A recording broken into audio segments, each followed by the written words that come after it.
दिसंबर 2022 को Chinese PLA troops ने Tawang sector के यांगसे एरिया में लाइन ऑफ एक्चुअल कंट्रोल पर अतिक्रमण कर स्टेटस को एक तरफा बदलने का प्रयास किया। Dongnan has been China's territory since ancient times. This is an undeniable fact. Where does the so-called Arunachal Pradesh come from? मैं आपके घर का नाम बदल दूं तो मेरा घर बन जाएगा क्या? अरुणाचल प्रदेश भारत का स्टेट है, पहले भी था, अभी भी है, आगे भी रहेगा।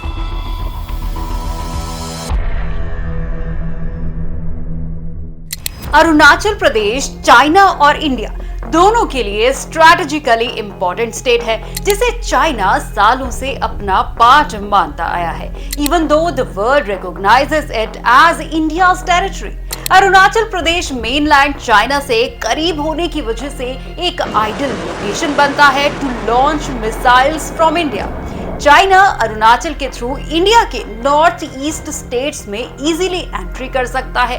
प्लस अरुणाचल पर कब्जा मतलब भूटान को भी दोनों तरफ से घेर लेना है। चाइना का एंड गोल क्या है? Nobody knows, but whatever it is not good for India. China LAC पर तेजी से इंफ्रास्ट्रक्चर बिल्ड कर रहा है, जिसमें अरुणाचल पर खास जोर दिया जा रहा है।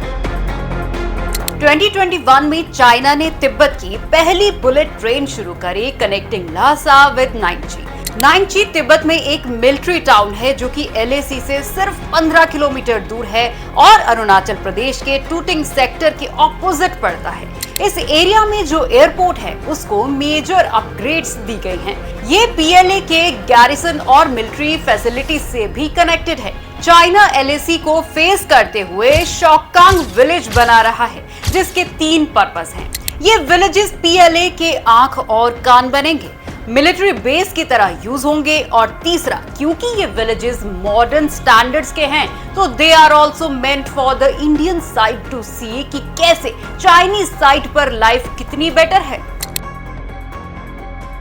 यही नहीं, चाइना ने ब्रह्मपुत्र रिवर पर एक सुपर डैम बनाना भी शुरू कर दिया है, जो इंडिया के लिए एक बड़ा खतरा बन सकता है, because it can cause drops और flooding most of India's north east. ये सब सुनकर आप शायद थोड़ा घबराए भी होंगे और सोच रहे होंगे, is India's national security under threat? And more importantly, India कर क्या रहा है in the face of such aggressive infrastructure buildup at the border? इन अहम सवालों के जवाब जानने के लिए सब्सक्राइब करिए ब्राइट विंग पर और जुड़े रहिए हमारे साथ। चाइना ने हिमालयन रीजन में इंफ्रास्ट्रक्चर 1950 में डेवलप करना स्टार्ट किया था। तब आप देख सकते हैं कि आज वो इंडिया से कितना आगे है। इंडिया ने अरुणाचल प्रदेश को सालों से डिलिबरेटली निग्लेक्ट किया है और 1962 वॉर हारने के बाद इंडिया ने स्ट्रैटेजी ऑफ डिनायल की पॉलिसी अपनाई, जिसमें LAC पर इंफ्रास्ट्रक्चर डेवलप नहीं किया गया क्योंकि गवर्नमेंट का मानना था कि ये इंफ्रास्ट्रक्चर वॉर में चाइनीज साइड को हेल्प करेगा to gain access to India's territory. 2009 तक अरुणाचल की कैपिटल में एयरपोर्ट तक नहीं था। वहां की average road density was 18 kilometre पर 100 किलोमीटर और नेशनल एवरेज था 85 किलोमीटर। चाइना अपने फ्रंटियर एरियाज को मेनलैंड से कनेक्ट करने के एफर्ट्स कर रहा था, पर इंडिया में तो उल्टा ही था। 2007 में union defence minister AK Antony जब नथुला पास गए, उन्होंने चाइना का इंफ्रास्ट्रक्चर डेवलपमेंट देखा और वो चौंक गए। It was an eye opener for him. Manmohan Singh ने इस डिनायल की पॉलिसी को रिवर्स करना चाहा after announcing a number of projects to be developed at the LAC, but इस मूव को अपोज किया गया and this was not a strong government जो इन प्रोटेस्ट्स को टैकल कर पाती।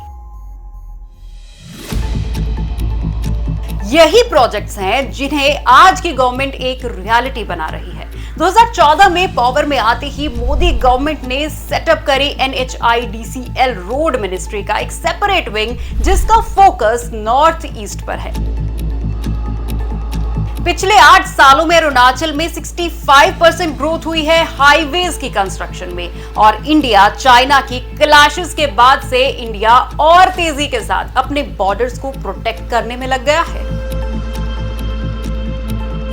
पिछले 5 सालों में इंडिया की डिफेंस मिनिस्ट्री ने 154.7 बिलियन रुपीस खर्च किए हैं सिर्फ इंडिया चाइना बॉर्डर पर रोड्स बनाने में। But post Galwan, the budget has been increasing at a higher level, that is 40 to 45%. And this year we have got a budget of 5,000 crores just for the army roads.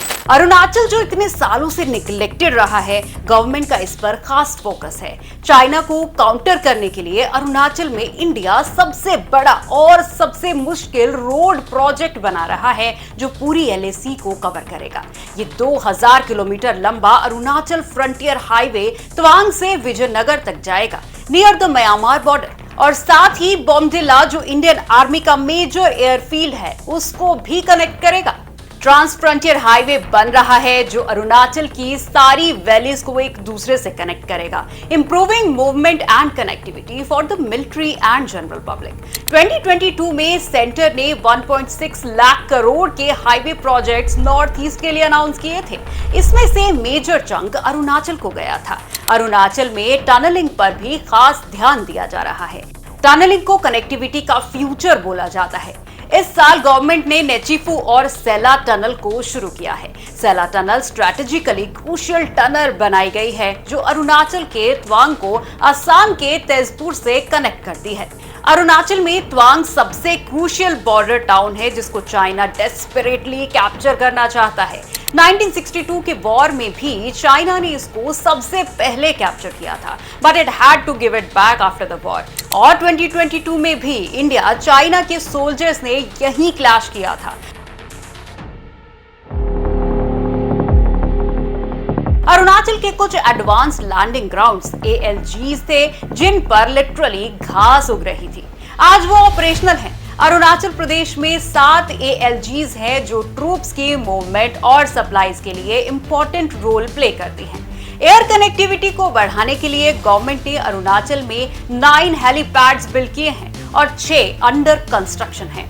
Arunachal ही नहीं, पूरे north east states की Capitals और border areas को connect करने के लिए एक extensive railway line बनाई जा रही है जो कि अगले 10 सालों में कंप्लीट होगी। बॉर्डर एरियाज में जो विलेजेस होते हैं वो काफी सिक्लूडेड रहते हैं जिसकी वजह से देश में हो रही डेवलपमेंट वहां तक पहुंच नहीं पाती। इसी को ध्यान में रखते हुए सेंटर लेकर आया है वाइब्रेंट विलेज प्रोग्राम जिसमें ऐसे ही बॉर्डर विलेजेस को आइडेंटिफाई करके वहां पर health care, mobile connectivity, water, electricity जैसी फैसिलिटीज को इम्प्रूव किया जा रहा है और साथ ही टूरिज्म को भी प्रमोट किया जा रहा है। इन एरियाज में बहुत से ऐसे विलेजेस हैं जहां पहले चाइना के मोबाइल नेटवर्क्स आया करते थे, पर आज इंडिया के नेटवर्क्स अब यहां तक पहुंच गए हैं। आर्मी ने आज अपनी आर्टिलरी गन्स को LAC के पास डिप्लॉय किया हुआ है। SIG 716 rifles, Negev light machine guns, Sako TRG-42 sniper rifles जैसे लेटेस्ट इक्विपमेंट्स भी यहां डिप्लॉयड हैं। इनफैक्ट आर्मी अब 3D printed permanent defence LAC पर ला रही है और ये इतने स्ट्रॉन्ग है कि 100 मीटर दूर खड़े T-90 टैंक की फायरिंग झेल सकते हैं। चाइना के डैम को जवाब देने के लिए इंडियन गवर्नमेंट खुद भी अरुणाचल में एक सुपर डैम बना रही है। आज इंडियन गवर्नमेंट हाथ पर हाथ रखकर नहीं बैठी है। आज वो चाइना के सारे मूव्स को काउंटर कर रही है और उन पर नजर गड़ाए बैठी है। आज एक एग्रेसिव चाइना के सामने एक स्ट्रॉन्ग इंडिया खड़ा है। आपको क्या लगता है, इंडिया अगले 10 सालों में चाइना को टक्कर दे पाएगी? हमें कमेंट्स में जरूर बताएं।